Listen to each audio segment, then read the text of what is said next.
Seoul's cafe culture is absolutely unhinged. There are cafes everywhere, and Cafe Onion is easily the most viral of them all. So on a hot day, Glenda and I had to make a call. Do we brave the crowds for the Instagram shot, or skip it and find a hidden bakery instead? Stick around to see what we decided. Good morning, travelers. We are on our way to Cafe Onion, one of the more traditional cafes here in Korea. And we'll take you along. So when you get here, there's already going to be a line, and the line is pretty big, ridiculously large. So if you want to look at this, it wraps all the way around. This is again a traditional cafe that's a traditional Hanbok village house style that people just took and redid, and you can kind of look at that. So we decided to ditch that long line in this heat and find another spot instead. We're heading off to Dotori Garden Cafe, which is right down the street from Onion. You'll have a ton of stuff, Google Review 101, and these are all Instagram places. And so we are going to find Dotori Garden instead of the Onion, and they have a new bakery and they have drinks, and look how beautiful this is.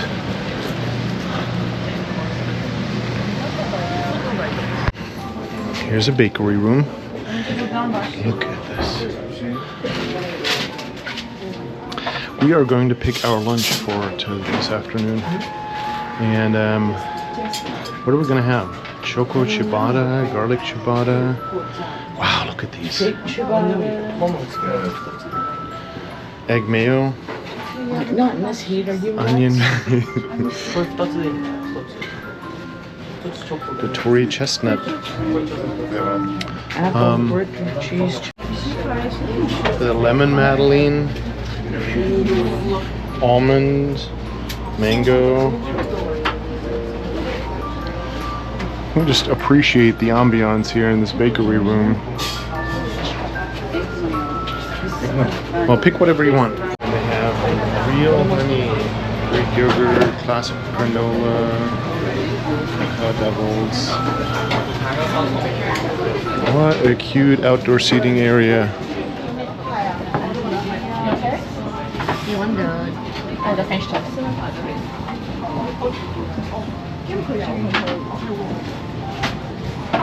And right as we entered this place, it got super packed. So this is we picked this garlic bread. This garlic bread actually has ham inside, if you can see, ham and cheese right there, right? So, and what they do is they heat it up. They heat up the garlic bread. My fork broke, I'm sorry. They heat up the garlic bread, and then they drizzle it with honey. And so you get this sweet and sour, sweet and salty kind of thing. It's very good. Not crunchy. The bread is soft, soaked with honey.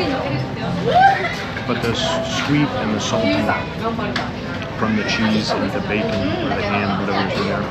And it's got a little bit of kick to it from the garlic. It's really good. The only thing that this does not is the bread is not crunchy. So it would be maybe better if the bread was crunchy. Okay, so this place was absolutely cool. A little tour right there. And very full when we got here, but food was very good, and yeah, it was amazing. So highly recommend Dotori Garden, Dotori Bakery when you come here.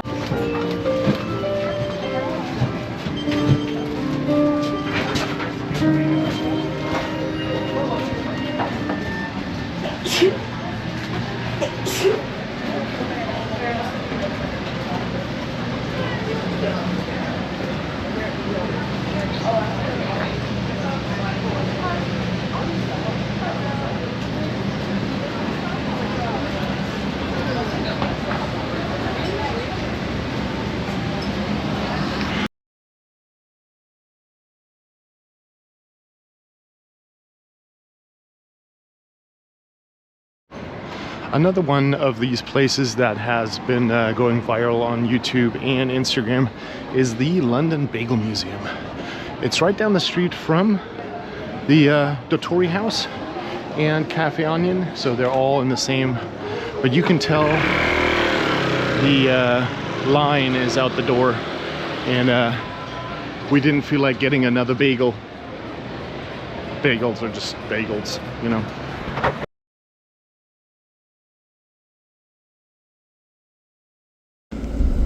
This is what we've been training for with Bart.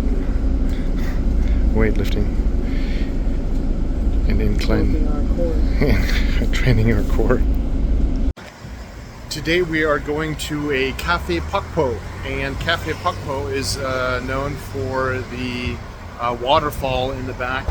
They revitalized the area, and it actually has a beautiful waterfall where you can sit down and get a cup of coffee. So we took the bus here and the green line. We'll talk a little bit about the Wow Pass and how you can navigate around Korea. It's actually pretty easy. I haven't had any issues so far navigating, contrary to popular belief. I don't want to get all the way down here and have you go, it's the other direction. Have I been doing that lately? Yeah. Whoops. But apparently it's neighbor map's problem. Well, I've had some issues navigating, I admit, but so far it's been uncomplicated, and it has not been the transit line's fault. It was more my fault. But yeah, so we're going to Cafe Pokpo, and we're gonna go sit down, have a cup of coffee, and enjoy the waterfall. And we're taking you along with. And here is Cafe Pokpo, and the beautiful waterfalls back there. Absolutely spectacular in the wintertime too. This is the inside of the cafe, and it is. They have pastries here and coffee, obviously, and then everywhere you go are these self-service stations right here. You order your own stuff, basically, and some of them are in English as well. How beautiful is that? Yeah. Little oasis in the middle of the city, you know. You see all the buildings over here, and then you come, you know, a little bit to the right. Boom. Nature. It is gorgeous. I think there's a walking trail too back there. And it's Buddha's birthday. Happy birthday, Buddha. Why can't I have the view? I can't see. You can't be mad at this. This is amazing. So this waterfall was built between 2005 and 2011. There's a little bit of a history there. And then it's been here ever since 2011.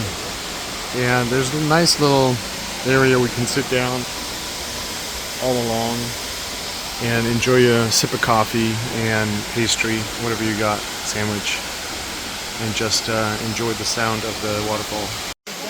This is a stamp tour. So if you come to Korea, quick tip: you get a passport. I'm not quite sure where. I'll put a link on somewhere up there or so where to get this. And then at stations like this, where you have the waterfalls, you can actually get stamps in your travel passport, and it's just a beautiful way to collect where you've been and all the places that you visited within Seoul or within Korea even.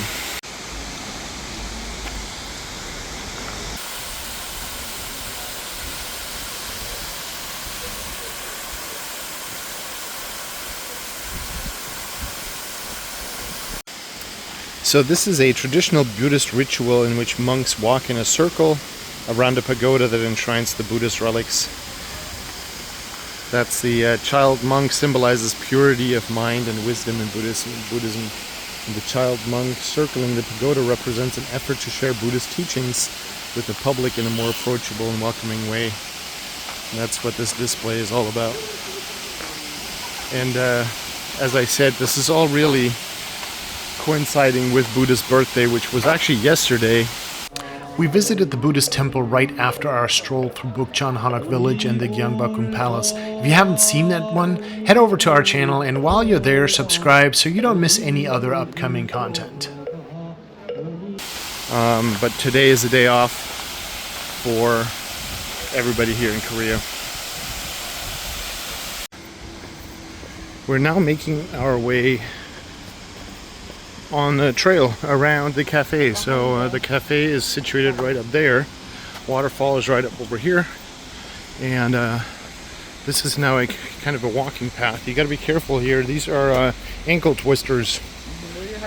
For sure. Wear your shoes, your hiking shoes. This is so cute.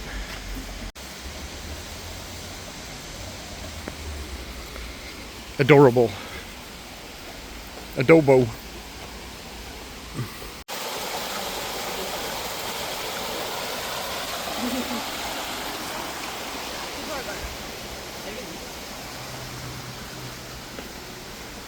Here's the little house on the prairie, and it shows how they've done stuff back in the days with that wheel turning.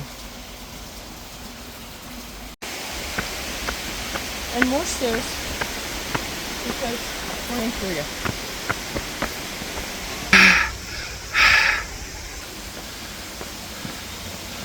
But then you have this view. I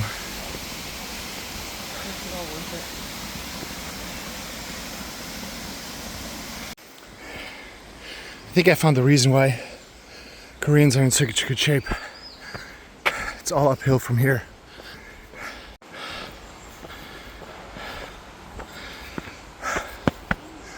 Even 2 more years to come. Then you have a little speaker right over here that's playing music. This is so cool. It's a beautiful installation here. So I just translated this and it says this is a very popular location for filming, TV filming, and when the cherry blossoms, especially when the cherry blossoms are blooming. Right down here's the waterfall that we came up with the house, and then the stage that we just sat at. And here is some assembly going on. And I believe this is, I would imagine this is for Buddha's birthday, maybe? So there are stairs, more stairs. And do you want to go up? No. Me either. So we're going down. What a cool spot this is. You know, having picnic here, having the waterfall go down, and seeing the rushing water. And that goes down on the other side. Look at that beautiful garden installation right there. So, come to Cafe Pokpo. Do take the trail behind Cafe Pokpo because it's a beautiful nature trail. You do have to be in good shape because there are a lot of stairs and it's uphill quite a bit. And we're going to do a selfie now in front of this. Earth materials to do the, you know, it's like even though you're walking on the paths, they make sure that they're honoring Earth with whatever it is they've left for you to walk on.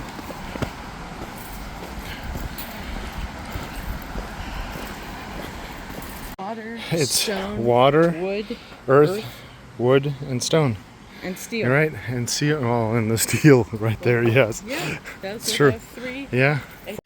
And I don't know about you, but there's something soothing and calming about hearing a waterfall and seeing it.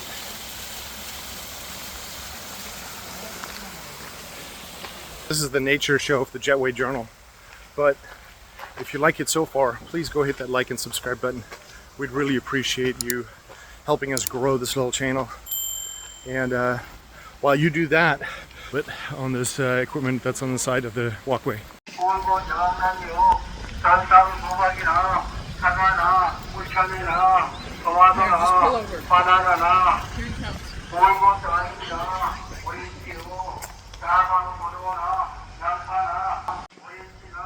That is a car that's going around selling watermelons, salads, cabbage, and bananas, all kinds of fruits and veggies for everything you need to make kimchi, I guess. And he's driving around. We saw him actually yesterday, day before yesterday, at a different place of town. I don't know if that was the same guy, but yeah. There he goes, Mr. Vegetable.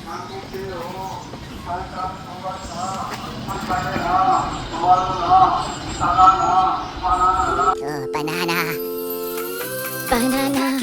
At the end of the day, skipping the line at Cafe Onion was the best decision we made. It led us to places like Cafe Dotori, Cafe Pokpo, and these incredible nature trails right behind the waterfall, proving that sometimes the best coffee experiences in Seoul are the ones you discover on your own. Next week, we're changing up the vibe completely as we dive headfirst into the chaotic neon-lit nightlife and unbelievable street food of Myeongdong Market. You definitely don't want to miss it. Until then, gute Reise, safe travels. Smiling at the gate, turn the page. It's a fresh new day. The Jetway Journal.